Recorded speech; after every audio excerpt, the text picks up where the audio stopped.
যেই মানুষগুলা জাহান্নামের ভয়ে কান্দে, যেই মানুষগুলা আল্লাহ পাকের আযাবের ভয়ে কান্দে, ওই চোখের পানি ফেলায় আল্লাহ পাক ওই মানুষগুলারে জাহান্নামের আগুনে জ্বালাবেন না। কোন সুবহানাল্লাহ। মুসা পয়গম্বর রাস্তাতে চলতেছেন, কিছু দূর যাওয়ার পর ওরে আল্লাহর বান্দা, রাস্তার ধারে একটা পাথর, এই পাথর থেকে কান্নার আওয়াজ, পাথরের গা বে বে বে বে পানি ঝরতেছে। ওরে আল্লাহর বান্দা, শ্রীমঙ্গলে যান, সিলেটে যান, এখনো বড় বড় বড় বড় পাহাড় ফেটে ফেটে কান্নার আওয়াজ আসে। আও আসাদু কসুয়া, আমার আপনার দিলটা বান্দা পাথরের চেয়েও শক্ত হয়ে গেল। আমার আপনার মধ্যে কান্না নাই, কান্নার আওয়াজ নাই। ওই পাথরটা এমন কান্না, মুসা পয়গম্বর ডাক দেয়, কয় পাথর কেন কান্না করো? পাথরটা দেখায়, জামানা নবী মুসা, আপনি জানেন না আমি কেন কান্না করি? জাহান্নামের ভয়ে কান্না করি। আল্লাহ পাক বলেছেন জাহান্নামের ইন্ধন মানুষ আর পাথর হবে, আমি পাথর জাহান্নামের তাপ আযাব সহ্য করতে পারবো না, এই জন্য কান্না করি। ওরে আল্লাহর বান্দা, ডাক দেখাও নবী মুসা, আপনি তো আল্লাহর সাথে কথা বলার জন্য যান, আপনি আল্লাহকে বলবেন, আল্লাহকে আমি পাথরে আল্লাহ পাক মাফ করবে না। মুসা পয়গম্বর আল্লাহর সাথে দীর্ঘক্ষণ কথা বলার পর ওরে আল্লাহর বান্দা বাড়ি ফিরে আসতেছেন। আল্লাহটা দেখায়, মুসা তুমি কই পাথরের কথা বলে গেছো? মুসা পয়গম্বর ডাক দেখায়, হ আল্লাহ, আমি পাথরের কথা ভুলে গেছি, তবে আল্লাহ আপনি কি বলেন পাথরের ব্যাপারে? আল্লাহ ডাক দেখায়, মুসা ওই পাথরে জানায় দিও আমি আল্লাহ পাথরে মাফ করে দিয়েছি। কোন সুবহানাল্লাহ। আরো জোরে জোরে কন্যা সুবহানাল্লাহ। মুসা পয়গম্বর চলে আসতেছেন, পাথরের সাথে সাক্ষাৎ হয়ে গেল। ডাক দেখায়, পাথর আল্লাহ বলেছে আল্লাহ তোরে মাফ করে দিয়েছে। এরও কিছুদিন পরে মুসা পয়গম্বর আবার ওই রাস্তাতে চলতেছে, আবার পাথরের মধ্যে কান্নার আওয়াজ। মুসা পয়গম্বর ডাক দেখায়, পাথর আবার কেন কান্না করো? পাথর ডাক দেখায়, মুসা আগে কান্না করতাম আল্লাহর ভয়ে, আর এখন কান্না করে আল্লাহ পাকের মহাব্বতে। বলেন সুবহানাল্লাহ। এজন্য আল্লাহর বান্দা বলতেছিলাম, তাকওয়া দিলের মধ্যে ঢুকাও, আল্লাহর ভয় ভিতরে ঢুকাও। আল্লাহর ভয় ঢুকাইয়া বান্দা গুনাহ করিও না, নেকিও বান্দা সারিও না। ও আল্লাহর বান্দা, আজকে আমার আপনার মধ্যে তাকওয়া নাই, আল্লাহর ভয় নাই। এজন্য কিতাবের মধ্যে পাওয়া যায়, আল বিকায়াতু খায়রুম মিনাল ইলাজ। ও আল্লাহর বান্দা, ঔষধের চেয়ে বান্দা সতর্কতা অবলম্বন করা হলো উত্তম। আমি আপনাদের কেমনে বুঝাই? ডাক্তারের কাছে গেছেন, আপনার ঠান্ডা লাগছে, সর্দি লাগছে, ডাক্তার আপনাকে ওষুধ লিখে দিল, ফেনাডিন 120 খান, এফএক্স 120 খান।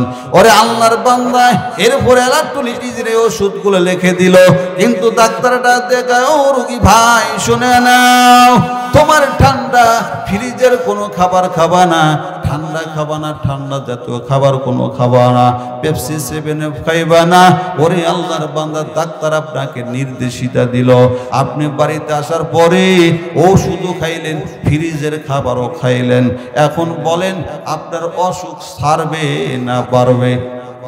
কত না, আরো জোরে গণ, অসুখ সারবে না বাড়বে? কেন?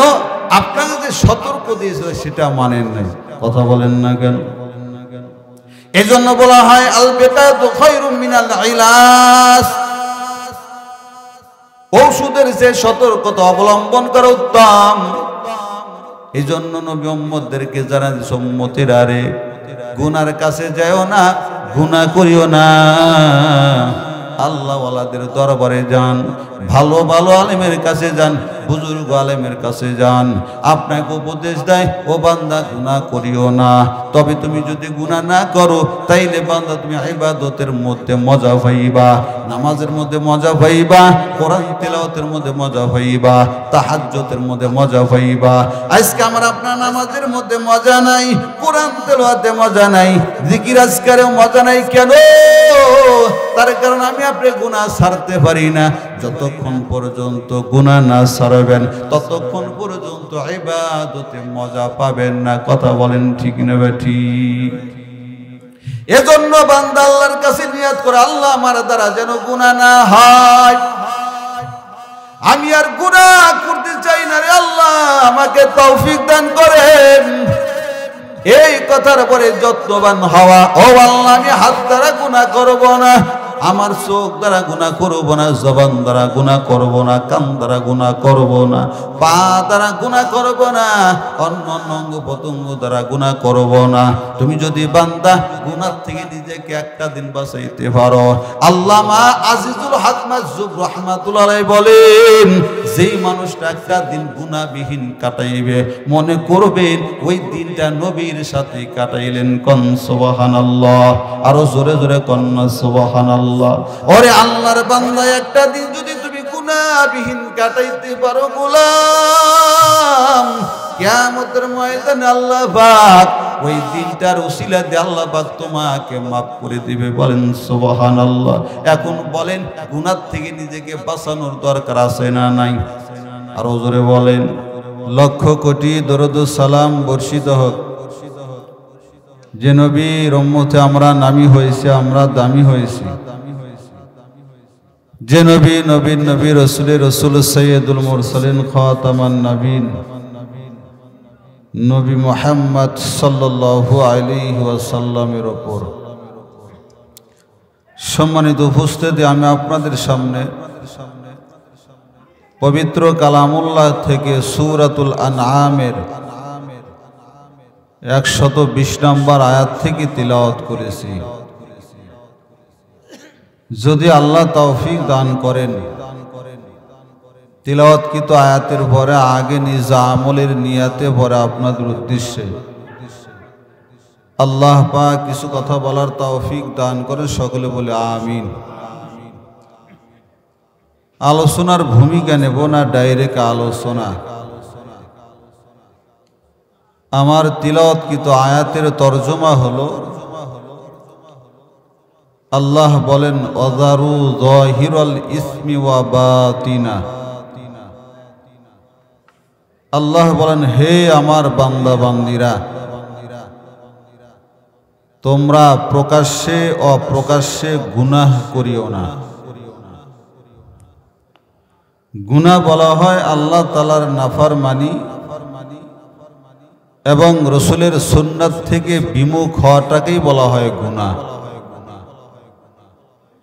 যদি কোনো মানুষ গুনাহ করে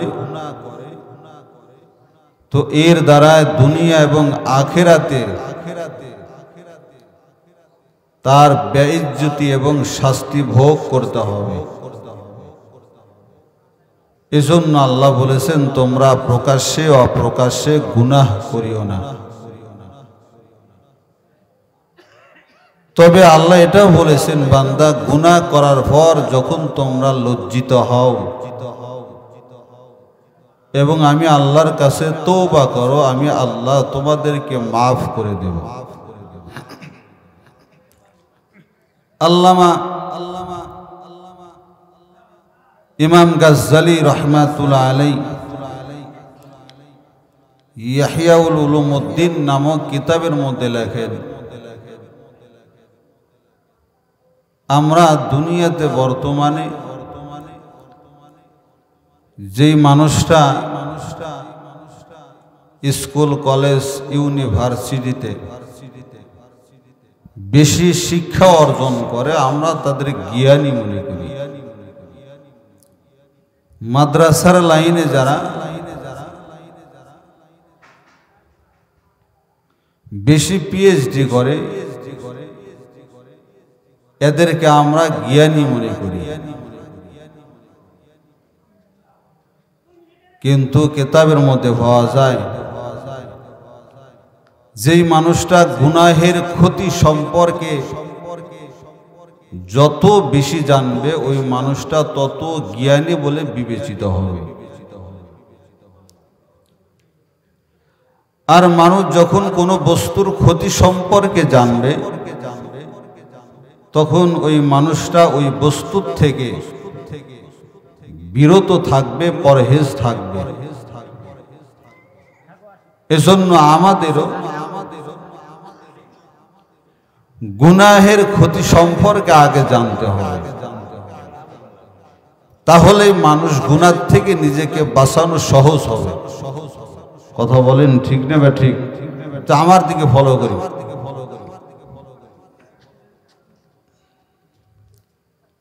আপনাকে আপনার বন্ধু অফার দিছে মিষ্টির দোকানে, আপনাকে বলছে যত খুশি মিষ্টি খান, তবে আপনার সামনে প্রথমে 1 প্লেট মিষ্টি দিছে। এই কথাও বলছে যে এই প্লেটে 100টা মিষ্টি আছে, তবে একটা মিষ্টির মধ্যে বিষ মিশ্রণ করা। কোনটার মধ্যে বিষ মিশ্রণ করা সেটা উল্লেখ নাই। এখন আপনি বলেন মিষ্টি খাবেন না খাওয়া বাদ দিবেন? কথা হয় না। কেন খাবেন না? জানা নাই কোনটাতে বিষ মিশ্রণ করা। কথা বলেন ঠিক না? কারণ আপনি জানেন বিষের ক্ষতি, বিষের অপকার সম্পর্কে আপনি জানেন। পক্ষান্তরে ছোট একটা বাচ্চাকে একটা বিস্কিটের মধ্যে বিষ মিশ্রণ করে হাতে দিছে, এর বলছে যে এখানে বিষ মিশ্রণ করা আছে।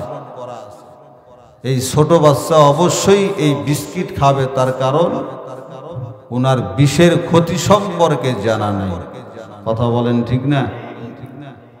তো এজন্য মানুষ যখন গুনাহের ক্ষতি সম্পর্কে জানবে, তখন মানুষ গুনাহ থেকে নিজেকে পরহেজ রাখবে, গুনাহ থেকে নিজেকে বাঁচাবে। আমরা দুনিয়ার মধ্যে এটা মনে করি যে মানুষটা তাহাজ্জুদ করে, লম্বা লম্বা সেজদা করে, বেশি বেশি জিকির আজকার করে, দান সদকা বেশি করে। আমরা মনে করি এই মানুষটা বেশি ইবাদত গুজার। কথা বলেন ঠিক না? তবে হাদিসের ভাষায় রাসূল সাল্লাল্লাহু আলাইহি ওয়াসাল্লাম আবু হুরায়রা রাদিয়াল্লাহু তাআলা আনহুকে বলেন, ইত্তাকিল মাহারিম তাকুন আবাদান নাস। যেই মানুষটা নিজেকে গুনাহ থেকে বাঁচায়, এই মানুষটাই হলো মানুষের মধ্যে সর্বাধিক ইবাদত গুজার। কোন সুবহানাল্লাহ। মানুষটা লম্বা লম্বা সেজদাও করে না, তাহাজ্জুদ পড়ে না, জিকির আজকারও তেমন বান্দা করে না, দান সদকাও বান্দা করে না, ফরজ নামাজ, সুন্নত নামাজ, ওয়াজিব আদায়ের পর বান্দা এক্সট্রা কোনো ইবাদত বন্দেগী করে না, তবে বান্দা গুনাহ করে না। নবী বলেন এই মানুষটাই হলো মানুষের মধ্যে বেশি ইবাদত গুজার। সুবহানাল্লাহ। এজন্য আল্লাহর বান্দা ইবাদত বান্দা বেশি করে না, তবে বান্দা গুনাহ করে না। এই মানুষটা আল্লাহর ওলি হয়ে গেছে, এর মধ্যে কোনো সন্দেহ নাই। এজন্য আল্লাহর গোলাম আল্লাহর ওলি হওয়ার জন্য আকাশে ওড়ার প্রয়োজন নাই। আল্লাহর ওলি হওয়ার জন্য পানির উপর দিয়ে চলা শর্ত নয়। আল্লাহর ওলি হওয়ার জন্য অলৌকিক ঘটনা দেখানোর প্রয়োজন নাই। আল্লাহ পাক ডাক দেখান, ইন আউলিয়াহু ইল্লাল মুত্তাকুন।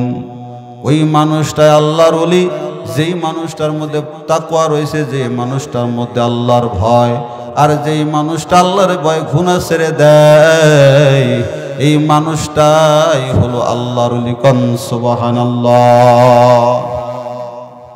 ও মানুষ, যদি আল্লাহর ওলি হতে চাও গুনাহ ছেড়ে দাও।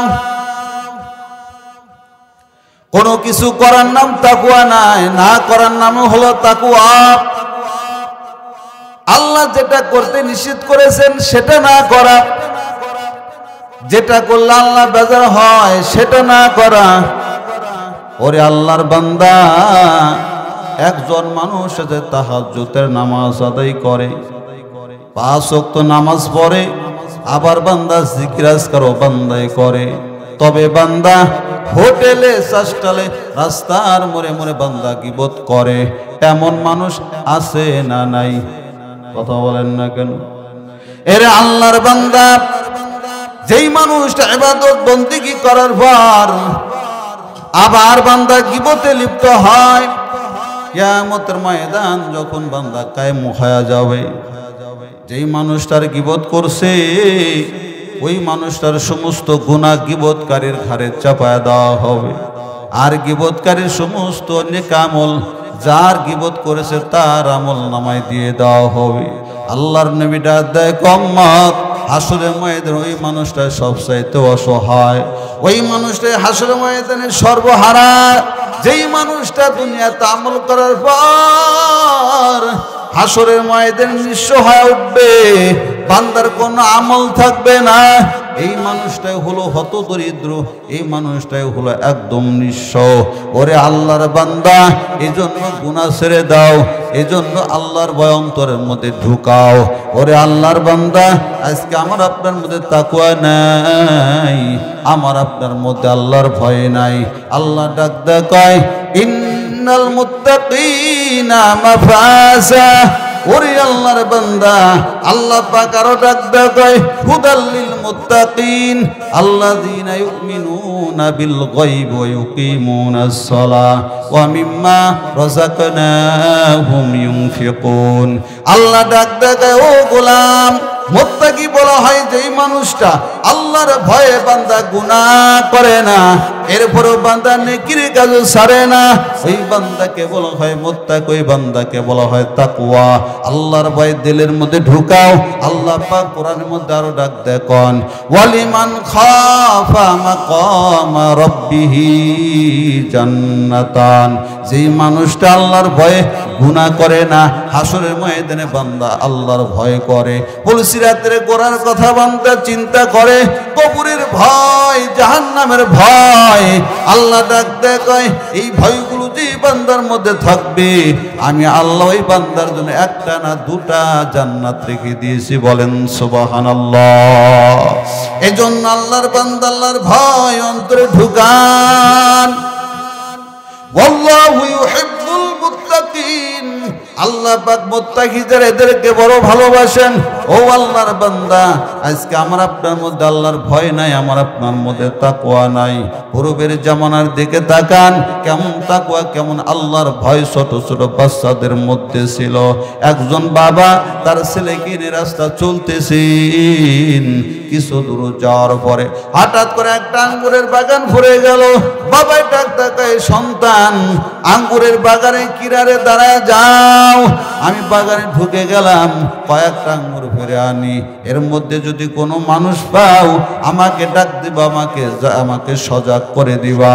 এই বলে বাবা আঙ্গুর বাগানে যায়। হঠাৎ করে সন্তান ডাক দেয়, কয়, ইয়া আবি আহাদুন ইয়ারানা, আহাদুন ইয়ারানা। ও বাবা, কে যেন আমাদের দেখতেছে, কে যেন আমাদের দেখতেছে। অমনি বাবা দৌড়া আসলো, আসার পরে তাকে কোনো মানুষ নাই, কোনো জন নাই। সন্তানকে বাপ ডাক দেয়, কয়, সন্তান, তুমি না বললা কে যেন দেখতেছে, কই কোনো মানুষ নাই, কোনো জন নাই। আল্লাহর বান্দা ছোট্ট মানুষ ডাক দেয়, ও বাবা, যদিও কোনো মানুষ নাই, মানুষের রব দেখতেছে। কোন সুবহানাল্লাহ। কেমন আল্লাহর ভয়, কেমন তাকওয়া রে গোলাম। বাহুল পাগল রাস্তাতে চলতেছে, কিছু দূর যাওয়ার পর একটা খেলার মাঠ পড়ে গেল। ওরে আল্লাহর বান্দা, অনেকগুলো ছোট ছোট বাচ্চারা খেলা করতেছে। মাঠের এক কোনায় বিষণ্ণ মূল্য এক আল্লাহর বান্দা বসা, ছোট্ট মানুষ বিষণ্ণ মূল্য মাঠের কোনায় বসে রয়েছে।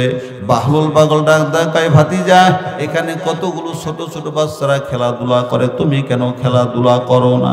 ছোট্ট বাচ্চা ডাক দেয়, চাচা, আপনি কি জানেন না আল্লাহ পাক কোরআনের মধ্যে বলেছেন, আফা হাসিবতুম আন্নামা খলাকনাকুম আবাসা। আল্লাহ পাক আমাকে আপনাকে অনার্থক দুনিয়ার মধ্যে পাঠান নাই। অমনি বাহলুল পাগলটা দেখে, ও ভাতিজা তুমি ছোট মানুষ, এই আয়াতটা বোঝার বয়স তোমার এখনো হয় নাই। ছোট্ট বাচ্চাটা দেখে, চাচা তাইলে শুনে নেন, আমি সকালবেলা আমার মাকে লক্ষ্য করে দেখতে পাই, আমার মা যখন রান্না করে রান্না করার জন্য চলে যায়, আমার মা রান্নার শুরুতে যখন চুলার আগুনটা জ্বালানোর জন্য, আমার মা আগুনটা জ্বালানোর সুবিধার্থে ছোট ছোট লাকড়িগুলা বড় বড় লাকড়িগুলার আগে চুলার মধ্যে দেয়। ওরে চাচা শুনে নেন, আমার মা চুলার আগুনটা জ্বালানোর সুবিধার্থে বড় বড় লাকড়ির আগে ছোট ছোট লাকড়িগুলা চুলার মধ্যে দেয়। আমারও ভয় হয়। আল্লাহ পাক কোরআনের মধ্যে বলেছেন, ওয়াকুদুহান নাস ওয়াল হিজারা, জাহান্নামের ইন্ধন, জাহান্নামের লাকড়ি মানুষ আর পাথর হবে। আমার মধ্যে আল্লাহর ভয়, না জানি কিয়ামতের ময়দানে আল্লাহ পাক আমার মার মতো ওই জাহান্নামের আগুন জ্বালানোর সুবিধার্থে বড় বড় মানুষগুলার আগে ছোট ছোট মানুষগুলারে জাহান্নামে দিবে। আর আমি এত ছোট মানুষ, কেমনে জাহান্নামের তাপ আযাব সহ্য করব, এই চিন্তায় চোখের পানি রাখতে পারি না। বাহলুল পাগলটা দেখাই, ভাতিজা শুনে নাও, তবে আল্লাহ এমন কথা বলেছেন, যেই মানুষগুলা জাহান্নামের ভয়ে কান্দে, যেই মানুষগুলা আল্লাহ পাকের আযাবের ভয়ে কান্দে, ওই চোখের পানি ফেলায়, আল্লাহ পাক ওই মানুষগুলারে জাহান্নামের আগুনে জ্বালাবেন না। কোন সুবহানাল্লাহ। মুসা পয়গম্বর রাস্তাতে চলতেছেন, কিছু দূর যাওয়ার পর ওরে আল্লাহর বান্দা, রাস্তার ধারে একটা পাথর, এই পাথর থেকে কান্নার আওয়াজ, পাথরের গা বে বে বে বে পানি ঝরতেছে। ওরে আল্লাহর বান্দা, শ্রীমঙ্গলে যান, সিলেটে যান, এখনো বড় বড় বড় বড় পাহাড় ফেটে ফেটে কান্নার আওয়াজ আসে। আও আসাদু কসুয়া, আমার আপনার দিলটা বান্দা পাথরের চেয়েও শক্ত হয়ে গেল। আমার আপনার মধ্যে কান্না নাই, কান্নার আওয়াজ নাই।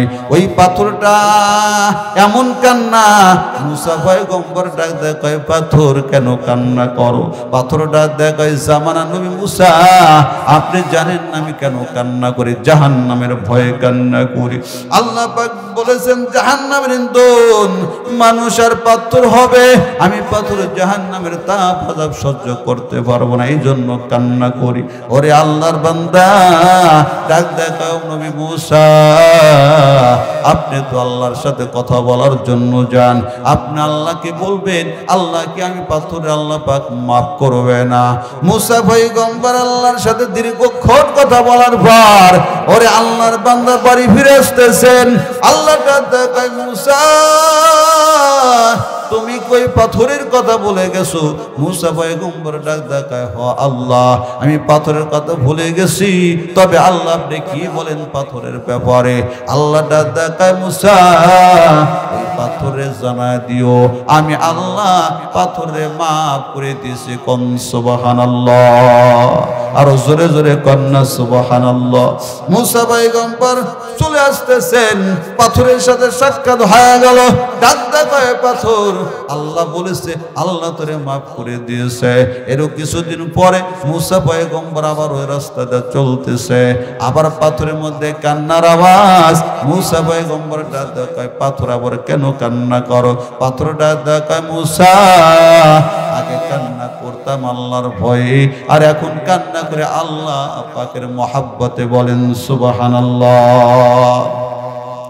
এজন্য আল্লাহর বান্দা বলতেছিলাম, তাকওয়া দিলের মধ্যে ঢুকাও, আল্লাহর ভয় ভিতরে ঢুকাও। আল্লাহর ভয় ঢুকাইয়া বান্দা গুনাহ করিও না, নেকিও বান্দা সারিও না। ও আল্লাহর বান্দা, আজকে আমার আপনার মধ্যে তাকওয়া নাই, আল্লাহর ভয় নাই। এজন্য কিতাবের মধ্যে পাওয়া যায়, আল বিকায়াতু খায়রুম মিনাল ইলাজ। ও আল্লাহর বান্দা, ঔষধের চেয়ে বান্দা সতর্কতা অবলম্বন করা হলো উত্তম। আমি আপনাদের কেমনে বুঝাই, ডাক্তারের কাছে গেছেন, আপনার ঠান্ডা লাগছে, সর্দি লাগছে, ডাক্তার আপনাকে ওষুধ লিখে দিল, ফেনাডিন 120 খান, 120 খান। ওরে আল্লাহর বান্দা এরপরে ইলেকট্রোলাইটিসের ওষুধগুলো লিখে দিল, কিন্তু ডাক্তারটা দেখায়, ও রোগী ভাই শুনে নাও, তোমার ঠান্ডা, ফ্রিজের কোনো খাবার খাবা না, ঠান্ডা খাবা না, ঠান্ডা জাতীয় খাবার কোনো খাবা না, পেপসি 7 খাইবা না। ওরে আল্লাহর বান্দা, ডাক্তার আপনাকে নির্দেশিতা দিল, আপনি বাড়িতে আসার পরে ওষুধও খাইলেন, ফ্রিজের খাবারও খাইলেন। এখন বলেন আপনার অসুখ সারবে না বাড়বে? কত না আরো জোরে গণ, অসুখ সারবে না বাড়বে? কেন? আপনাকে যে সতর্ক দিয়েছিল সেটা মানেন নাই, কথা বলেন না কেন? এজন্য বলা হয় আল বিকাতু খায়রুম মিনাল ইলাজ, ঔষধের যে সতর্কতা অবলম্বন করা উত্তম। এজন্য নবী উম্মতদেরকে যারা উম্মতেরা রে, গুনার কাছে যাও না, গুনাহ করিও না, আল্লাহ ওয়ালাদের দরবারে যান, ভালো ভালো আলেমের কাছে যান, বুজুর্গ আলেমের কাছে যান, আপনাকে উপদেশ দেয়, ও বান্দা গুনাহ করিও না। তবে তুমি যদি গুনাহ না করো, তাইলে বান্দা তুমি ইবাদতের মধ্যে মজা পাইবা, নামাজের মধ্যে মজা পাইবা, কোরআন তিলাওয়াতের মধ্যে মজা পাইবা, তাহাজ্জুদের মধ্যে মজা পাইবা। আজকে আমার আপনার নামাজের মধ্যে মজা নাই, কোরআন তিলাওয়াতে মজা নাই, জিকির আজকারেও মজা নাই। কেন? তার কারণ আমি আপনি গুনাহ ছাড়তে পারি না। যতক্ষণ পর্যন্ত গুনাহ না ছাড়বেন, ততক্ষণ পর্যন্ত ইবাদতে মজা পাবেন না। কথা বলেন ঠিক না ঠিক? এজন্য বান্দা আল্লাহর কাছে নিয়ত করে, আল্লাহ আমার দ্বারা যেন গুনাহ না হয়, আমি আর গুনাহ করতে চাই না রে আল্লাহ, আমাকে তৌফিক দান করেন।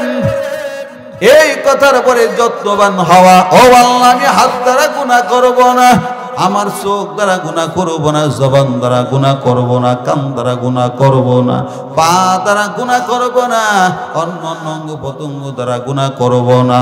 তুমি যদি বান্দা গুনাহ থেকে নিজেকে একটা দিন বাঁচাইতে পারো, আল্লামা আজিজুল হক মাজুব রাহমাতুল্লাহ আলাইহি বলেন, যেই মানুষটা একটা দিন গুনাহবিহীন কাটাইবে, মনে করবেন ওই দিনটা নবীর সাথে কাটাইলেন। কোন সুবহানাল্লাহ, আরো জোরে জোরে কন্না সুবহানাল্লাহ। ওরে আল্লাহর বান্দা, একটা দিন যদি তুমি গুনাহবিহীন কাটাইতে পারো গোলাম, কিয়ামতের ময়দানে আল্লাহ পাক ওই দিনটার উসিলা দিয়ে আল্লাহ পাক তোমাকে মাফ করে দিবে। বলেন সুবহানাল্লাহ। এখন বলেন, গুনাহ থেকে নিজেকে বাঁচানোর দরকার আছে না নাই? আরো জোরে বলেন। ওরে আল্লাহর বান্দা, মানুষ যখন গুনাহ করে, যে অঙ্গ দেয়া গুনাহ করে, অঙ্গটাও নাপাক হয়ে যায়, ভিতরটাও নাপাক হয়ে যায়। চোখ দেয়া গুনাহ করে, চোখ নাপাক, চোখের ভিতরটাও নাপাক। হাত দ্বারা গুনাহ করে, হাত নাপাক, হাতের ভিতরটাও বান্দা নাপাক। ওরে আল্লাহর বান্দা, কান দিয়ে গুনাহ করে, কান নাপাক, কানের ভিতরটাও নাপাক হয়ে যায়। তবে বান্দা তুমি যদি আল্লাহর কাছে তওবা করে নাও, আল্লাহ তোমাকে মাফ করে দিবেন। নবীটা দেখো উম্মত, যখন কোনো মানুষ গুনাহ করে, গুনাহগারদের থেকে বদবু বের হয়, দুর্গন্ধ বের হয়। ওরে আল্লাহর বান্দা, মানুষের দেহের থেকে এক প্রকার দুর্গন্ধ বের হয়, গোসল না করলে দুর্গন্ধ বের হয়। ও আল্লাহর বান্দা, ব্রাশ না করলে মুখের থেকে দুর্গন্ধ বের হয়, মেসওয়াক না করলে দুর্গন্ধ বের হয়। এটা একটা দুর্গন্ধ। আর একটা দুর্গন্ধ বান্দা, গুনাহের কারণে দুর্গন্ধ। ও আল্লাহর বান্দা, এই দুর্গন্ধ দূর করার বান্দা তেমন ব্যবস্থাও নাই। শারীরিক দুর্গন্ধ বান্দা তুমি যদি দূর করতে চাও, পারফিউম আতর ব্যবহার করলে দূর হয়ে যায়, কিন্তু বান্দা গুনাহের দুর্গন্ধ আতরে দূর হয় না। নবী ডাক দেখো উম্মত, যদি কোনো মানুষ মিথ্যা কথা বলে, এই বান্দার জবান দিয়ে এক প্রকার দুর্গন্ধ বের হয়। ওই দুর্গন্ধের কারণে ফেরেশতার কষ্ট হয়, ওই ফেরেশতা ওই বান্দার কাছে থাকে না। ওরে আল্লাহর বান্দা, ওই মানুষটা যদি মুখের দুর্গন্ধ নামাজের কাতারে দাঁড়ায়, ওই মানুষটার কাছে রহমতের ফেরেশতা থাকে না। কথা কোন ঠিক না বেঠি? এজন্য বান্দা মিথ্যা কথা থেকে বেঁচে থাকো। মিথ্যা কথা বলা বান্দা কবিরা গুনাহ। আজকে তো আমরা কবিরা গুনাহ এত করি, ইয়ার কি করিয়াও মিথ্যা কথা বলি, আছে না নাই? আরো জোরে কোন, ইয়ার কি করিয়াও মিথ্যা কথা বলি, প্রয়োজন নাই, এরপরেও বান্দা মিথ্যা কথা বলি। এর আল্লাহর বান্দা, মিথ্যা কথা বলা কবিরা গুনাহ। আর একটা কবিরা গুনার বদলতে কমপক্ষে ৭,০০০ বছর জাহান্নাম। বলো না খারাপ? আরো জোরে কোন, মিথ্যা বলা যাবে নি। খারাপ লাগতেছে, কষ্ট হইতেছে? ওরে আল্লাহর বান্দা, নবী আরো বলেন উম্মত, গুনাহগারের যখন মৃত্যুর সময় এসে যায়, এই গুনাহগারের জান কবজ করার জন্য আজরাইল আসে, সাথে আরো 2 জন ফেরেশতাও আসে। এই 2 জন ফেরেশতা ওই মানুষটার অঙ্গ প্রত্যঙ্গ শুকতে থাকে, দেখে কোন থেকে দুর্গন্ধ বের হয়। এ বাবারা আগে ওঠেন যে, এ মুরব্বী আসুন আবার, খারাপ লাগতেছে আপনাদের? ওরে আল্লাহর বান্দা, যেই কথা বলতেছিলাম, নবী ডাক্তার গুনাহগারে যখন জান কবজ করার জন্য আজরাইল এসে যায়, আজরাইলের সাথে আরো 2 জন ফেরেশতা এসে যায়। এই 2 জন ফেরেশতা গুনাহগারের অঙ্গ প্রত্যঙ্গ শুকতে থাকে, দেখে কোন জায়গা থেকে দুর্গন্ধ বের হয়। মা সন্তানকে খাবার খাওয়ায়, মা নাক দিয়ে শোকে যে খাবারটা টক না বাসি, এটা মা টেস্ট করে। যদি নষ্ট হয়, মা সন্তানকে খাবার খাওয়ায় না। তেমনি ওই 2 জন ফেরেশতা গুনাহগারের অঙ্গ প্রত্যঙ্গ শুকতে থাকে, যে অঙ্গ দিয়ে গুনাহ দুর্গন্ধ বের হয়, ওই বান্দার মৃত্যুর আগেই ওই অঙ্গ থেকে আযাব দিতে শুরু করে। জোরে কোন নাউযুবিল্লাহ। এই জন্য দেখবেন গুনাহগারের যখন মৃত্যুর সময় হয়, কত কষ্ট, কত কষ্ট। এর আল্লাহর বান্দা, মৃত্যুর যন্ত্রণা কেমন কঠিন। আলী রাদিয়াল্লাহু তাআলা ডাক দেখায়, কাশি দিয়ে কাটার চেয়েও বান্দা মৃত্যুর যন্ত্রণা বড় কঠিন। ওরে আল্লাহর বান্দা, গন করে ডেগের মধ্যে গোস্ত ভুনা করলে যেমন কষ্ট হয়, নবী ডাক দেখায় একটা মানুষের মৃত্যুর যন্ত্রণা এর চেয়েও দ্বিগুণ হবে। নবীর একজন সাহাবী মুমূর্ষ অবস্থা, নবী আমার ওই সাহাবীর কাছে যায়, দেখতে পায় আজরাইল ওই সাহাবীর জান কবজ করার জন্য আসছে। আল্লাহর নবী ডাক দেখায়, ও আজরাইল, আমার এই উম্মতের জান সহজে একটু কবজ করো। আল্লাহর নবী ডাক দেখায়, আল্লাহর নবীকে ডাক দেয়, পয়গম্বর, আমি আজরাইল ইমানদার মানুষের, নেককার মানুষের জান কবজ করি, এক আঙ্গুলের দ্বারা বান্দার জান কবজ করি, আর গুনাহগারের জান আমি আজরাইল হাতের থাবা মেরে কবজ করি। নাউযুবিল্লাহ। ওরে আল্লাহর বান্দা, ওই সাহাবীর জানটা কবজ করার জন্য আঙ্গুল যখন তার সিনার পরে দেয়, সাহাবী ডাক দেয়, আমার মন বলে সারা পৃথিবী আমার বুকের পরে চাপায়া দেওয়া হলো। একটা বার চিন্তা করেন, এক আঙ্গুলের কষ্ট যদি এমন হয়, হাতের থাবা মেরে জান কবজ করবে, কেমন কষ্ট হবে রে গোলাম। এই জন্য বান্দা ভয়ে হাত দা বলে যাই, গুনাহ থেকে নিজের বাঁচাও, গুনাহ করিও না, গুনার দ্বারে কাছে যাও না। ওরে আল্লাহর বান্দা, ওসমান গনি রাদিয়াল্লাহু তাআলা জুমার মসজিদে মুয়াজ্জিন, জুমার মসজিদে বয়ান দিচ্ছেন। হঠাৎ করে একদল মানুষ মসজিদের মধ্যে প্রবেশ করার পর ওসমান গনি ডাকতে কয়, মানুষগুলার কি অবস্থা হয়ে গেল? এই মানুষগুলা গুনাহ করে, এরপরে বেপরোয়া হয়ে মসজিদের মধ্যে প্রবেশ করে, আর তাদের চোখ দিয়ে অনবরত গুনাহ ঝরতেছে। ওরে আল্লাহর বান্দা, এই কথার দ্বারা বোঝা যায়, ওসমান গনি রাদিয়াল্লাহু তাআলার ঘটনার দ্বারা বোঝা যায়, গুনাহগারদের গুনাহ নেককার আল্লাহওয়ালা মানুষেরাও বুঝতে পারে।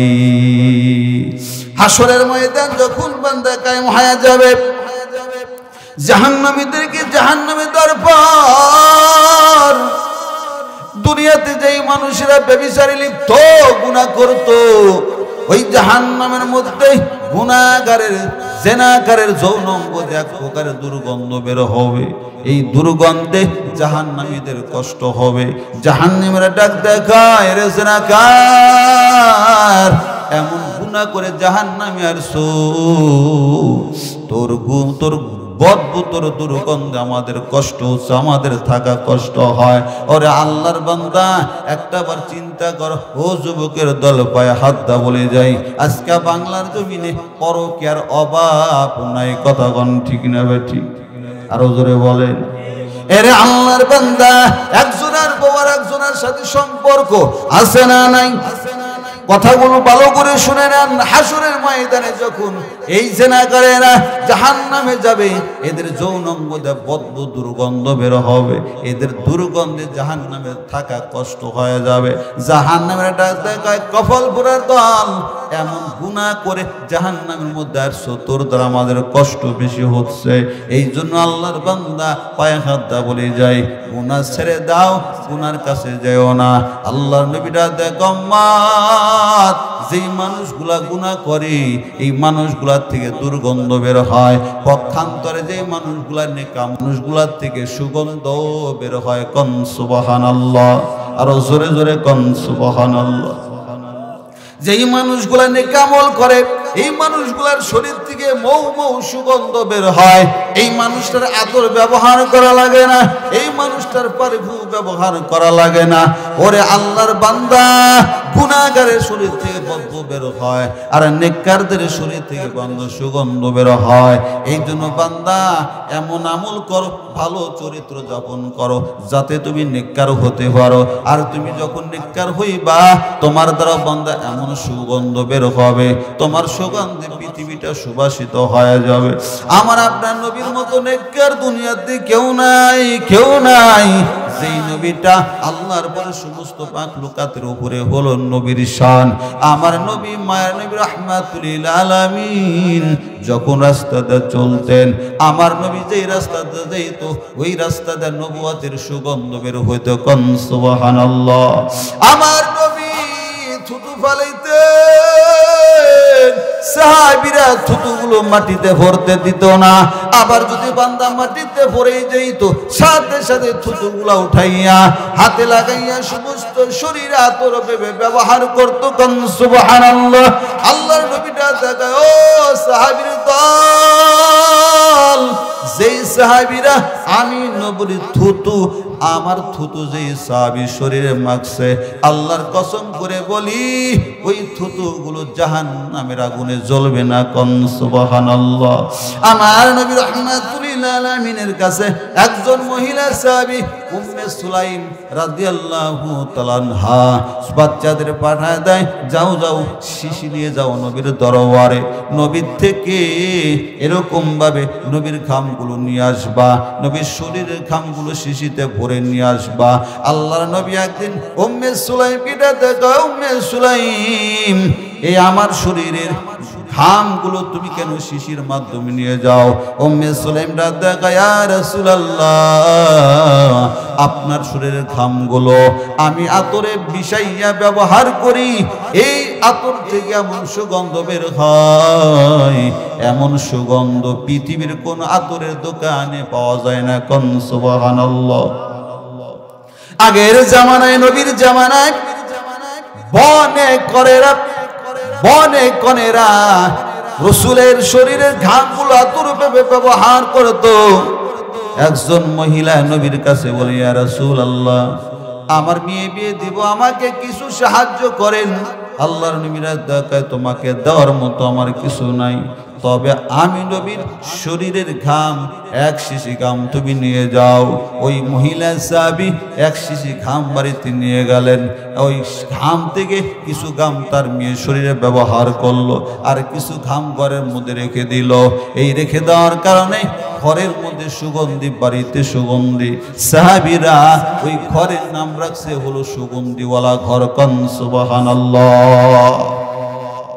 এই জন্য বান্দা, এই কথার দ্বারা বোঝা যায়, যেই মানুষগুলা নেক আমল করে, মানুষের শরীর থেকে সুগন্ধ বের হয়।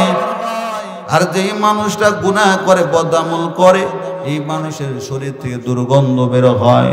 এই জন্য বান্দা গুনাহ ছেড়ে দাও, বদামল ছেড়ে দাও, বেশি বেশি বেশি বান্দা নেক আমল করো। আবু বকর সিদ্দিক রাদিয়াল্লাহু তাআলা আনহুর ব্যাপারে ওমর রাদিয়াল্লাহু তাআলা ডাক দেয় কয় কানারিহু আবি বকরা আতিয়াবু মিরিহিল মিস্ক। আবু বকরের শরীরে এমন সুগন্ধ বের হয় যে সুগন্ধ মিস্ক আম্বরের চেয়েও বেশি সুগন্ধি। কোন সুবহানাল্লাহ। কে সেই আবু বকর? যেই আবু বকর পয়গম্বরের গর্তের সাথী, যেই পয়গম্বর আবু বকর, যেই আবু বকর পয়গম্বরের হিজরতের সাথী। ওরে আল্লাহর বান্দা ওমর রাদিয়াল্লাহু তাআলা আনহুর কন্যা আম্মা হাফসা রাদিয়াল্লাহু তাআলা আনহা নবীজির সাথে একদিন রাত্রি বেলায় ঘরের বাইরে হইছেন।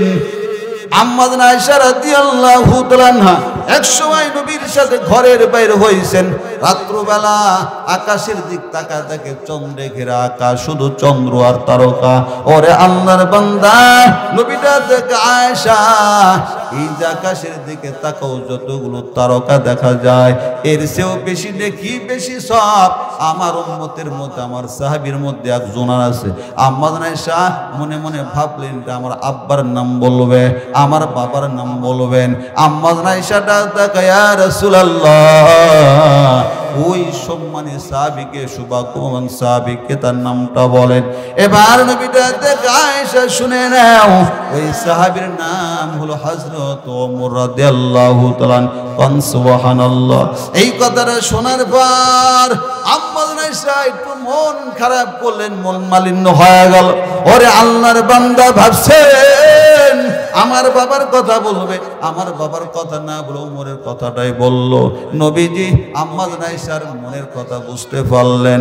নবীটা দেখে আয়েশা শুনে নাও, এই যে চন্দ্র তারকার নেকির কথা বললাম, ওমরের কথা বললাম, এমন আমার হাজার অমর সমস্ত সাহাবীদের আমল যদি এক পালে রাখা হয়, তোমার বাবা আবু বকরের ওই হিজরতের রাত্রি এককালীন গারে সুরে আমি নবীর সাথে ছিল, ওই রাত্রির সব যদি এক পালে রাখা হয় গারে সুরের সবের পাল্লাটাই বাড়ি হয়ে যাবে। কোন সুবহানাল্লাহ। আর জোরে জোরে কোন সুবহানাল্লাহ। কেন আবু বকর এত দাম? আবু বকর নবীর চরিত্রে নিজের জীবনটারে সাজাইছেন। ওরে আল্লাহর বান্দা নবী যা পছন্দ করতেন আবু বকর সেই জিনিসগুলো পছন্দ করতেন। আল্লাহর নবীটা দেখো সাহাবীর দল, আমি নবীর কাছে তিনটা জিনিস প্রিয়। এক নম্বরে হলো নামাজ, দুই নম্বরে সুগন্ধি, তিন নম্বরে হলো আতর। ওমরটা আবু বকরটা দেখা ইয়া রাসূলুল্লাহ, আমি আবু বকরের তিনটা জিনিস প্রিয়। এক নাম্বার আপনার চেহারা বেশি বেশি দর্শন করা, দুই নাম্বার আমার যত সম্পদ আছে আপনার কাছে ব্যয় করা, তিন নাম্বার আমার কন্যা আয়েশাকে আপনার বিবি বানায় দেওয়া। কোন সুবহানাল্লাহ। আর জোরে জোরে কোন সুবহানাল্লাহ। আপনাদের কি খারাপ লাগতেছে? ওরে আল্লাহর বান্দা আমি আর আলোচনা করব না, লম্বা করব না। ওরে আল্লাহর বান্দা বয়ানটা শেষ করে দেব। এই জন্য বলতেছিলাম নেক আমল যারা করে যায় আল্লাহ পাক এদের শরীর থেকে সুগন্ধ বের করে দেয়। আর যেই মানুষগুলা বদামল করে এই মানুষগুলোর শরীর থেকে দুর্গন্ধ বের হয়। ইমামে আসেম রাহমাতুল্লাহ আলাইহি বর্তমানে ওলামায়ে কিরাম যেই লেহানে কোরআন তেলাওয়াত করে, এই যে আপনাদের মাদ্রাসায় কোরআন তেলাওয়াত করা হয়, যেই ঢঙে যেই লেহানে কোরআন তেলাওয়াত করা হয়, এই লেহানটা হলো কারি আসেম রাহমাতুল্লাহ আলাইহির। ওরে আল্লাহর বান্দা কোরআনটা 7 বা 10 ভাবে পড়া যায়, কেরাতে 7 বা 10 7 ভাবে 10 ভাবে কেরাত পড়া যায়। এর মধ্যে বান্দা আমরা যে তিলাওয়াত করি বেশিরভাগ কারি আসেম রাহমাতুল্লাহ আলাইহির ঢঙে, কারি আসেম রাহমাতুল্লাহ লেহানে আমরা কোরআন পড়ি, কোরআন তিলাওয়াত করাই। ওরে আল্লাহর বান্দা কে সেই আসেম রাহমাতুল্লাহ আলাইহি একদিন মসজিদে নববীর মধ্যে মধ্যে চলতেছেন, একজন মানুষ ডাক দেখায়, ও আল্লাহর ওলি, ও কারি আসেম, আমি আপনার কাছে জানতে চাই কি এমন সুগন্ধ ব্যবহার করেন আপনার দ্বারা সুগন্ধিটা বের হয়। কারি আসেম ডাক দেখায়, না আমি এই কথা বলবো না। বারবার বলেন এমন সুগন্ধ কই পান, কোন দোকানে আতর পাওয়া যায়? কারি আসেমটা দেখাই, শুনে নাও, এই আতরটা দুনিয়ার কোন দোকানের মধ্যে পাইবা না। কেন আতর কই পাইলেন? আসেম রহমাতুল্লাহ ডাক দেখায়, এই আতরটা দুনিয়ার কোনো সাধারণ দোকানের আতর না, এই সুগন্ধিটা আতরের দ্বারা সুগন্ধ বের হয় না। কই পাইলেন সুগন্ধি? আসেম রহমাতুল্লাহ ডাক দেখায়, কাউকে বলবা না। না আমি কাউকে বলবো না। ডাক দেখায়, তাইলে শুনে নাও, আমি আসেম একদিন রাত্রিবেলায় কোরআন তিলাওয়াত করে ঘুমায়া গেলাম, ঘুমের ঘরে দেখতে পাই মদিনাওয়ালা নবী আমার কাছে হাজির হয়ে গেছে। নবীটা দেখা আছে, এত সুন্দর করে কোরআন তেলাওয়াত করো, এত সুন্দর করে কোরআন পড়ো, আমি নবী থাকতে পারি না রে আসেম। ওরে আসেম, তোমার ঠোঁটটা গায়ে দেও, আমি নবী তোমার ঠোঁটে একটা চুম্বন করে দেই। আসেম রহমাতুল্লাহ আলাইহি বলেন, আমি যখন পয়গম্বরের কাছে মুখটা আগা দিলাম, আমার নবী আমার ঠোঁটে যখন একমাত্র একটা চুম্বন করলো, যেদিন নবী চুম্বন দিয়েছি সেদিন থেকে আমি আসেমের জবান দিয়ে, আমি আসেমের শরীর থেকে কেমন সুগন্ধ বের হয়, এই সুগন্ধটা দুনিয়ার কোনো আতরের দোকানে পাওয়া যায় না। কোন সুবহানাল্লাহ, আরো জোরে জোরে কন্যা সুবহানাল্লাহ।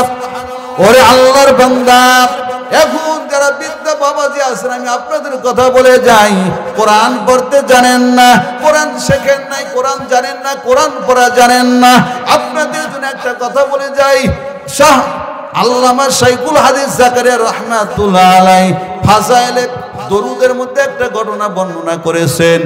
এক আল্লাহর ওলি রাস্তাতে চলতেন সুগন্ধি, হাট বাজারে যায় সুগন্ধি, রাস্তাতে চলে সুগন্ধি, মসজিদে যায় সুগন্ধি। ডাক দেখায়, এমন সুগন্ধি আপনি কই পান? বলে সুগন্ধি দুনিয়ার দোকানে নাই, আতরের দোকানেও পাওয়া যায় না, তবে সুগন্ধি আপনি কই পাইলেন? ওই আল্লাহর বান্দাটা দেখায়, শুনেন, আমি যখন রাত্রিবেলায় ঘুমাই, যতক্ষণ পর্যন্ত আমার চোখে ঘুম না আসে ততক্ষণ পর্যন্ত আল্লাহর নবীর পরে দরুদের আমল চালা যায়। কোন সুবহানাল্লাহ, আরো জোরে জোরে কোন সুবহানাল্লাহ। আর আমরা তেমন হয়ে গেলাম, আমাদের মতো অনেক আলেমরাও আছে রাত্র 12টা পর্যন্ত মোবাইল, কথা বল না, আছে না নাই? ঘুম ধরে না, মোবাইল, কথা কন ঠিক না নাকি? বানায় বলতেছি, বুড়া বাবার আওয়াজ বর্তমানে, বুড়া বাবার আছে, ঘুম ধরে না, মোবাইল মোবাইল মোবাইল মোবাইল। এর আল্লাহর বান্দা, জাহান্নামে যদি যেতে চাও, মোবাইলটা একটু ব্যতিক্রম ভাবে চালাইলে জাহান্নামে যাওয়া যায়। কথা কন না কে? আমরা তো প্রয়োজনের অতিরিক্ত মোবাইল চালাই, কথা কন ঠিক না? প্রয়োজন যতটুকু, তার সে ব্যতিক্রম বেশি আমরা মোবাইল চালাই। শয়তান তো সবসময় দিলের মধ্যে মিস কল দেয়, কথা কন ঠিক না? ভালো জিনিস দেখতে দেখতে হুট করে আসে, কথা কন না? আরো জোরে কন। তখন তো ওই জিনিসটাই বেশি দেখতে মন চায়, আর ভালোর দিকে মন যায় না, আছে না নাই? এখন মোবাইল ধরবেন না ছাড়বেন? হ্যাঁ, বিদ্যা বাবাজির ফোন ব্যবহার করার প্রয়োজনই নেই। এজন্য ঘুম না আসা পর্যন্ত ওই বুজুর্গ রসুলের পরে দরুদ পড়তেন। কি পড়তেন? আর আমাদের ঘুম না আসা পর্যন্ত মোবাইলের পরে, কথা বল না। যুবে করে তো মাশাআল্লাহ রাত্র 2টা পর্যন্ত, 1টা পর্যন্ত ইমোতে, হোয়াটসঅ্যাপে, মেসেঞ্জারে, আরো যে কিছু, খালি যুবতীদের সাথে আড্ডা, আছে না নাই? নাকি বানায় বললাম কথা? যতক্ষণ পর্যন্ত ঘুম না আসে আড্ডা, আচ্ছা আমি আপনাদের একটা কথা বলি, এই যে গুনাহ করা অবস্থায় যদি মারা যায় এর পরিণাম ফল কি হবে? কথা কয় না কেন? এজন্য নবী হাদিসের মধ্যে বলেছেন ইন্নামাল আমালু বিল খাওয়াতিম, শেষ ভালো যার সব ভালো তার, শেষ ভালো যার সব ভালো তার, শেষ খারাপ যার সব খারাপ তার। গুনাহ অবস্থায় মারা গেলেন মরতে দেরি, জাহান্নামে যাইতে দেরি নাই। কথা কোন ঠিক না? আর নেকি অবস্থায় মারা গেলেন মরতে দেরি, জান্নাতে যাইতে দেরি নাই। আর জোরে কন্যা সুবহানাল্লাহ। এখন নেক কাজ করবেন না বদ কাজ করবেন? এজন্য রাসূল বলেছেন বেশি বেশি আল্লাহর কাছে দোয়া কর, আল্লাহ আমাকে খাতেমা বিল খায়ের দান করেন, আমার শেষ ভালো দান করেন, শেষ ভালো দান করেন। একজন মূর্তি পূজক, মূর্তির পূজা করে, একটা মূর্তির নাম দিছে সনাম। কি এই মূর্তির নাম কি? জিকির করে সনাম সনাম সনাম সনাম। হঠাৎ করে একদিন তার জবান দিয়ে সনামের জায়গায় বের হয়ে গেছে সমাদ। সমাদ, সনাম হলো মূর্তির নাম, সমাদ হলো আল্লাহর নাম। সমাদ কিসের নাম? কুল হুয়াল্লাহু আহাদ আল্লাহুস সামাদ। সমাদ কার নাম? এতদিন পর্যন্ত মূর্তির নাম গাইছে, হঠাৎ করে জবান দিয়ে সমাদ আল্লাহর নাম বের হয়ে গেছে। আল্লাহ পাক সাথে সাথে বান্দাকে মাফ করে দিয়েছে। এজন্য শেষ ভালো যেন হয় আল্লাহর কাছে দোয়া করা। পতিতা দলে এক মহিলা পতিতা বৃদ্ধি করে খাইতো, রাস্তাটা চলতেছে, কূপের পাশে একটা কুকুর পিপাসায় জিহ্বাটা বের হয়ে গেছে। আল্লাহ যারে হেদায়েত দেয় ওই পতিতা মহিলার দিলটা নরম হয়ে গেছে, কুকুরের দিকে মায়া। বালতি দিয়ে পানি উঠানোর মতো বালতি নাই, রশিও নাই। মহিলাটা নিজের গায়ে ওড়না কূপের মধ্যে নামাইয়া দেয়, ওড়নাটা ভিজাইয়া কুকুরের মুখে পানি দেয়। আল্লাহ পাকে উসিরায় আল্লাহর বান্দিকে মাফ করে দেয়। কোন সুবহানাল্লাহ। এজন্য সব সময়ের জন্য আল্লাহর কাছে দোয়া করে, আল্লাহ আমাকে শেষ ভালো দান করেন, শেষ ভালো দান করেন গোলাম। এজন্য বলতেছিলাম ওই যে বুজুর্গ যতক্ষণ পর্যন্ত ঘুম না আসে ততক্ষণ পর্যন্ত পয়গম্বরের পরে দরুদ পড়ে, মনে আছে? আরো জোরে গন্না। আজকে বান্দা আমার আপনার মুখে দরুদ নাই, কেন নাই? নবীর মহব্বত। যদি নবীর মহব্বত থাকতো অবশ্যই বান্দা আমার আপনার জবানে বেশি বেশি দরুদ আসতো। কিতাবের মধ্যে পাওয়া যায়, ওরে আল্লাহর বান্দা আমার আপনার প্রতি নবীর এত অনুগ্রহ, এত দয়া, আমার আপনার প্রতি নবীর এত অনুগ্রহ দয়া, এই পরিমাণ আমার আপনার শরীরে লোম পর্যন্ত নাই। কোন সুবহানাল্লাহ। আমার আপনার শরীরে লোমের চেয়েও বেশি রাসূলের আমার আপনার প্রতি অনুগ্রহ দয়া নাই। নবীর মহব্বত, নবীর ভালোবাসা নাই। কেমন ভালোবাসেন সাহাবা আজমাইন। একজন সাহাবীর নাম হলো সাদে সালবী রাদিয়াল্লাহু তাআলা। দেখতে একদম কালো, ঠোঁটগুলো মোটা মোটা, হাত পায়ের আঙ্গুলগুলো ফাড়া ফাড়া, তেমন ভালো দেখা যায় না। আল্লাহর নবীর দরবারে যাওয়ার পর ডাক ডাক, ইয়া রাসূলুল্লাহ আমি কি জান্নাতে যেতে পারবো না? নবী ডাক ডাক কয় তুমি কি কালেমা পড়ছো? বলা হ্যাঁ আমি কালেমা পড়েছি। আল্লাহর নবী ডাক ডাক কয় মরতে দেরি, জান্নাতে যাইতে দেরি না। সাহাবীরা ডাক, ইয়া রাসূলুল্লাহ তাইলে তো আমি মানুষ, কেন আমার সাথে মানুষে মায়া বিয়ে দেয় না? গরিব বলে, কালো বলে। নবী ডাক ডাক, সাহাবী দৌড়াও। দেখি না আমি ওই সাহাবীকে দেখলে ডাইরেক্ট তার মেয়ের সাথে তোমার বিবাহের প্রস্তাব দিতাম। বেটা হলো মদিনার চৌধুরী, তার নাম হলো আমর ইবনে ওয়াহাব সাকুই রাদিয়াল্লাহু তাআলা। বেটা হলো মদিনার চৌধুরী, তার মেয়েটাও বড় সুন্দরী, তার উপাধি হলো হুরে মদিনা। তার বাড়ি যাও, যা বলবা আমি নবী বলেছি তার মেয়েকে তোমার সাথে বিবাহ দেওয়ার জন্য। এবার সাত দুরমার সই সাহাবীর বাড়ির খেটে যাওয়ার পরে ডাক ডাক আসসালামু আলাইকুম, বাড়ি থেকে সালামের জবাব ওয়ালাইকুম আসসালাম। কে সালাম দাও? ডাক ডাকায় আনা সাদ আনা মিন রাসূলিল্লাহ সাল্লাল্লাহু আলাইহি ওয়াসাল্লাম, আমি সাদ নবীজির দরবার থেকে আসি, নবীজির পক্ষে থেকে আসছি। কেন আসছো? আপনার মেয়েকে আমার সাথে বিবাহ দেন। কি কয়? আপনার মেয়েকে আমার সাথে বিবাহ দেন। ওরে আল্লাহর বান্দা, আমি আপনাদেরকে বলে যাই, আপনাদের এলাকার যে মানুষটা সবচাইতে ধনাঢ্য টাকাওয়ালা, এই মানুষটারে যদি এলাকার গরিবের ছেলে ডাক দেয় আমি আপনার মেয়েকে বিবাহ করতে চাই, বলেন তো কি করবে? বলতে দেরি না, কে ঘুষি দা ফাটাইতে দেরি করবে না। কথা বলেন ঠিক না? কিন্তু সাহাবীদের মন মানুষ তেমন না। তবে সাহাবী এতটুকু বলেছে, না না, এরকম কালা বেটার লোকে মেয়ে বিয়ে দেব না। এবার সাহাবী ডাক দেয়, কয় দিলে দেন না দিলে নাই। আল্লাহর নবী বলেছেন, আমি জান্নাতি, দুনিয়াতে যদি বিবি না পাই, জান্নাত আমার জন্য হুরপরি অপেক্ষা করতেছে। কোন সুবহানাল্লাহ। ও যুবকের দল, পায়ে হাত দিয়ে বলে যাই, সুন্নত রাখলে, মাথায় টুপি রাখলে, গালে দাঁড়িয়ে রাখলে, জুব্বা বলে মনে করছো বউ পাইবা না। যদি একটা বার আসে করছুল হইয়া বলো, যদিও আমি দাড়ি টুপি রাখার জন্য বউ না পাই, জান্নাত আমার জন্য হুরুপুরে অপেক্ষা করতেছে। এমন বিশ্বাস আকীদা যদি থাকে, আল্লাহ পাক দুনিয়াতে তোমাকে এত সুন্দর বিবি দিবে, যেই বিবিটা শুধু চেহারার সুন্দর না, চরিত্রেরও সুন্দর। কথা কোন ঠিক না বেঠি?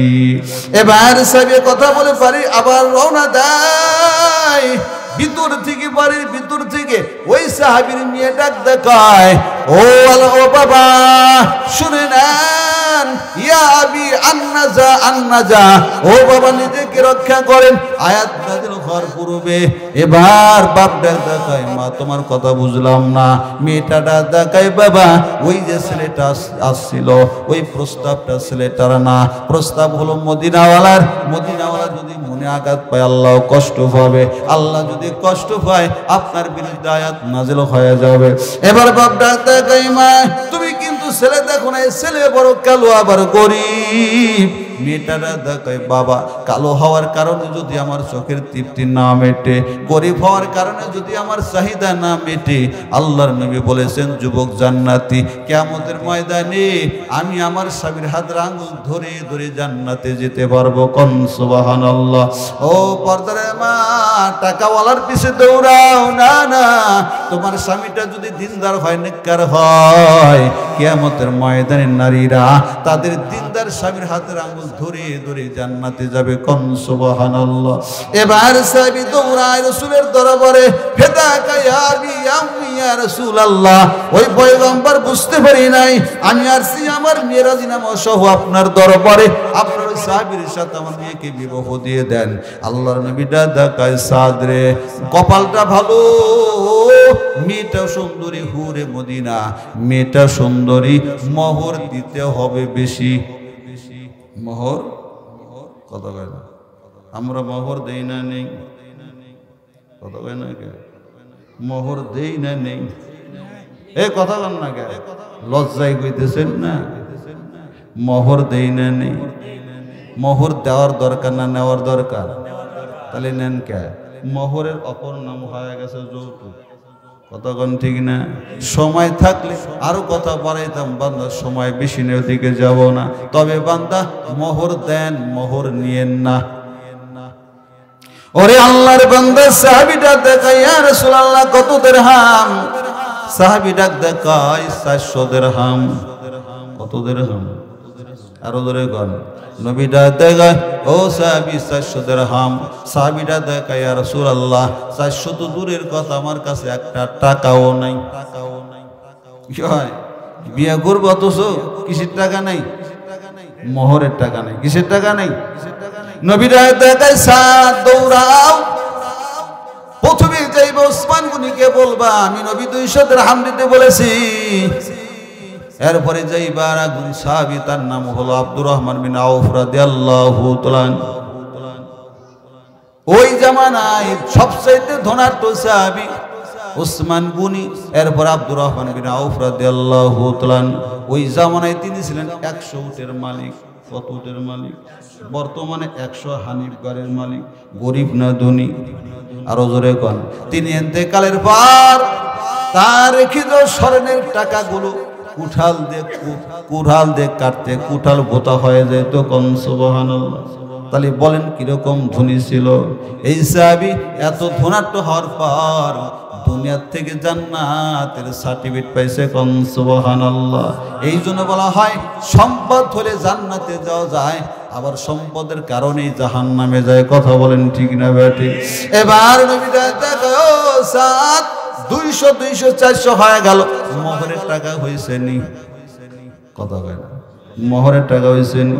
এবার নবীরা দেখাইছে এবার আর একজনের সাহাবীর কাছে যাইবা, তার কারণ সুনু পাউডার জুতা মোজা কেনার দরকার আছে না নাই? আর একজন সাহাবীর কাছে যাইবা, ওই সাহাবী অত্যন্ত গরিব কিন্তু দানশীলতা 1 নাম্বার। ওই সাহাবীর নাম হলো হযরত আলী রাদিয়াল্লাহু তাআলা। কোন সুবহানাল্লাহ।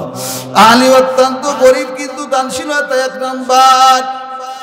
4 দিন যায় আলীর ঘরের চুলায় আগুন জ্বলে না। আলী রাদিয়াল্লাহু তাআলা খুদায় পাগল হইয়া রাস্তায় বের হইছে, এদিক সেদিক দৌড়ায়। হঠাৎ করে নবীর সাথে সাক্ষাৎ হয়ে গেল। আল্লাহর নবী কি দেখে, ও পয়গম্বর 4 দিন হলো আমি আলী কিছু খাই না, আপনার কন্যা ফাতেমাও খায় না, আপনার কলিজার টুকরা হাসান হুসাইনও খাবার খায় না, খুদায় সহ্য করতে পারি না গো নবী। আল্লাহর নবী রাতে আলী তুমি 4 দিন হলো খাবার খাও না, আমি নবীকে অভিযোগ দাও। আর আমি নবী 7 দিন হলো খাবার খাই না। কোন সুবহানাল্লাহ। ওরে আল্লাহর বান্দা, এ আলী কেনশালী অত্যন্ত গরিব কিন্তু দানশীলতা 1 নাম্বার। কেমন? আলী রাদিয়াল্লাহু তাআলা একদিন বাড়ি যাওয়ার পর দেখে ফাতেমার শরীরে প্রচন্ড জ্বর। আলীরা দেখায়, ফাতেমা তোমার এত জ্বর, তোমার কিছু খেতে মনে চায়নি? আমরা কোনো সময় আমাদের বিবিরে জিগাইনি? কথা হয় না। আলী রাদিয়াল্লাহু তাআলা, ও ফাতেমা তোমার কিছু খেতে মনে চায়নি? ফাতেমা রাদিয়াল্লাহু স্বামী আমার যদি একটা ডালিম এনে দিতেন। আলী রাদিয়াল্লাহু তাআলা একটা ডালিম কেনার জন্য বাজারে চলে গেল। ডালিমটা কিনিয়া বাড়ির দিকে আসতেছি, আল্লাহ পাক ডাকতে কয়, ওরে আল্লাহর বান্দা, আসমানে ফেরেশতারা ঝগড়া শুরু করে দিল। এক ফেরেশতা ডাকতে কয়, নবীর সাহাবীরা দানশীলতা 1 নাম্বার। আর এক ফেরেশতা ডাকতে কয়, থাকলে দেয় না, থাকলে দেয় না। আর এক ফেরেশতা কয়, থাকলেও দেয় না, থাকলেও দেয়। আল্লাহ ডাকতে ফেরেশতা রে ঝগড়া করবি না, ওই দেখ আমার আলী যায়, আমার আলীকে ডাইরেক্ট পরীক্ষা করো। অমনি একজন ফেরেশতা মানুষ বেশি রাস্তার কিনারে দাঁড়ায় গেল। আলী রাদিয়াল্লাহু তাআলা ওই রাস্তাতে যাচ্ছেন। আলীকে দেখার পরে ওই মানুষ বেশে ফেরেশতা থরথর করে কাঁপতেছে। আলী বলে, আমি তোমাকে কি হেল্প করতে পারি, আমি তোমাকে কি দিতে পারি? ওই ভিক্ষুকটা দেখে, আলী তোমার হাতের ডালিমটাই দাও। কি কয়?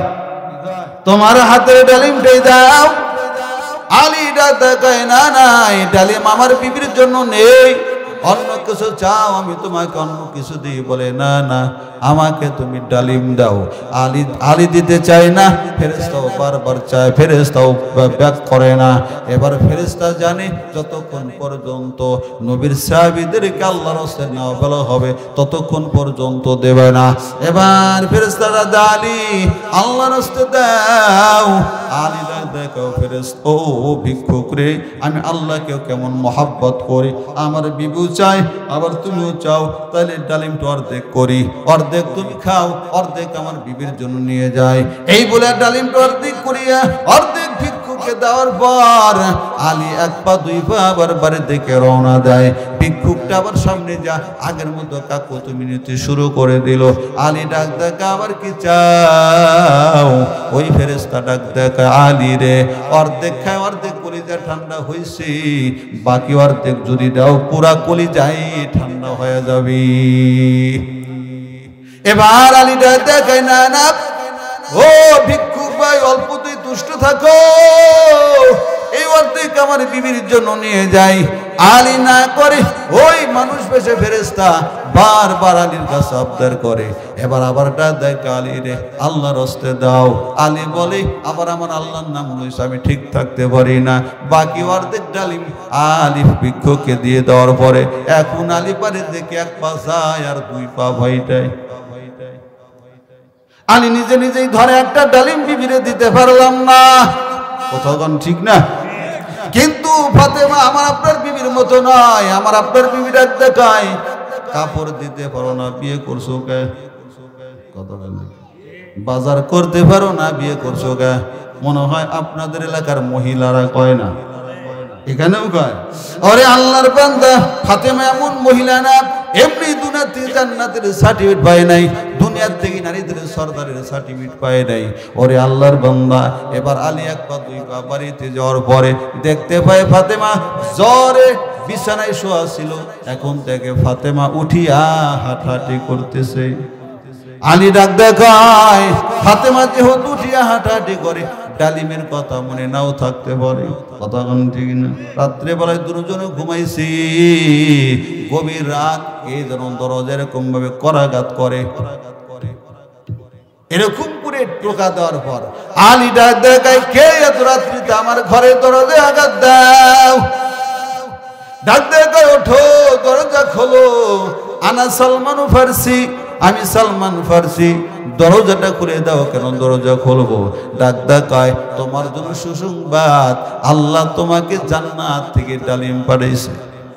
আরো জোরে জোরে কন্যা সুবহানাল্লাহ, সিল্লা কন সুবহানাল্লাহ। অমনে আলীর মনে পড়ে যায়, ওই যে রাস্তার আমাদের ভিক্ষুককে একটা ডালিম দিয়েছিলাম। আলী ডালিম গুনে কয়টা পায়? বুঝলেছেন গাওয়াজ কয়টা? 9টা। কয়টা দিছে? কয়টা? একটা। পাইছো কয়টা? আলীটা দেখায় সালমান, 9টা যে দেখি 10টা যে দেখি না, 9টা যে দেখি 10টা যে দেখি না। তার কারণ আল্লাহ বলেছেন, যারা আল্লাহকে এক দেয় আল্লাহ তাদের 10 দেয়। সুবহানাল্লাহ বলেন না, আরো জোরে কোন সুবহানাল্লাহ। আলী ডাক দেখা, সালমান ডাক, আলী ধরে নাও, আল্লাহ তোমাকে আজকে 9টাই দিয়েছে, 10টা দেয় নাই। আলী ডাক দেখ, আমি মানতে পারি না। মানতাম যদি আমার আল্লাহ বকিল হইতো, মানতাম যদি আমার আল্লাহ গরিব হইতো। আমার আল্লাহ গরিব না, আমার আল্লাহ ফকিরও নয়, আমার আল্লাহ বকিলও নয়। আল্লাহ ডাক দেখায়, ওরে আল্লাহর বান্দা, আল্লাহ ডাক দেখায়, আল্লাহু গনিয়্যু ওয়া আনতুম ফুকারা, আল্লাহ হলেন ধনী, দুনিয়ার সব মানুষ হলো ফকির। আল্লাহ দিলে 10টাই দিবে, 9টা দিবে না। নাকি তুমি বাজার থেকে কিনে আনছো? বলে না, কিনেও আনি নাই। তাইলে তুমি একটা ডালিম লুকাইছো। অমনি সালমান ফারসি পকেট থেকে আর একটা ডালিম বের করে দেয়। ডাক ডাক, আলী তোমার ইমানটা পরীক্ষা করার জন্য একটা ডালিম আমি লুকাইছিলাম, আল্লাহ পাক তোমাকে একের বদলে 10টাই দিয়েছেন। কোন সুবহানাল্লাহ। ও দিলাকার মুসলমান, তাই যদি হয় 2টা হাত আমি আপনাদের কাছে বেঁধে দিলাম। গোলাম, না জানি কার মা নাই, না জানি কার বাবা নাই, অন্ধকার কবর মা ঘুমায়, বাবা ঘুমায়, ওই মার জন্য কিট্টু মায়াও নাই, ওই মার জন্য কিট্টু দয়া নাই। যেই মায়ের পেটে ছিলা, ও মার কলিজায় লাথি মার দাও, মার পেটের মধ্যে ঘুষি মার দাও। মা আরামে খাইতে পারে নাই, মা আরামে ঘুমাইতে পারে নাই। সারাটা রাত্র কনকনে শীত, মালাপ কোমল ফলাইয়া দাঁড়ায় দাঁড়ায় রাত পার করে দিত। ওরে আল্লাহর বান্দা, দুনিয়াতে আসার পরে মায়ের কম কান্দাও নাই, মায়ের কম কষ্ট দাও নাই। মা কোলে নিয়ে খানা খাইতে বসতো, মার কোলে পেশাব করে দিতা, নষ্ট করে দিতা। পেশাবে মার খানার প্লেটটাও নষ্ট হয়ে যাইত। ওই মাছকে অন্ধকার অন্ধকার কবরে ওই মার জন্য একটু মায়াও নাই, মার জন্য একটু দয়া নাই। বাবা কম কষ্ট করে নাই, মাথার কম পায়ে ফেলে শরীর রক্ত পানি করে কামাই করে খাওয়াইছে। ওই বাপ অন্ধকার কবরে, বাবার জন্য একটু মায়াও হয় না, দয়াও হয় না। ওরে আল্লাহর বান্দা, মা বাপ কবরে গেছে, একটু যদি তোমার মন না কান্দে, যেদিন বান্দা তুমি কবরে যাইবা, তোমার সন্তানগুলো তোমার জন্য মন কাঁদবে না রে গোলাম।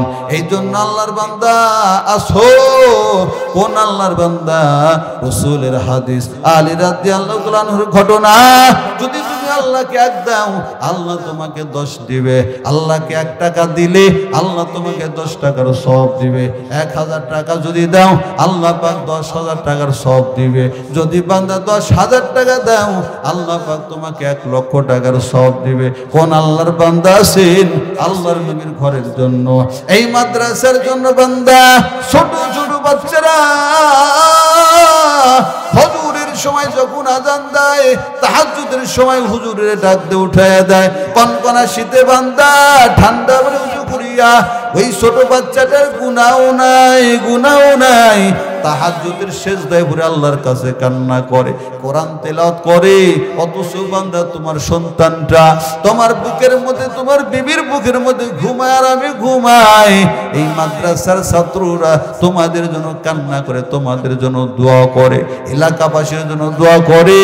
ও আল্লাহর বান্দা, বলেন তো মাদ্রাসাটা টিকে থাকার দরকার আছে না নাই? আরো জোরে বলেন।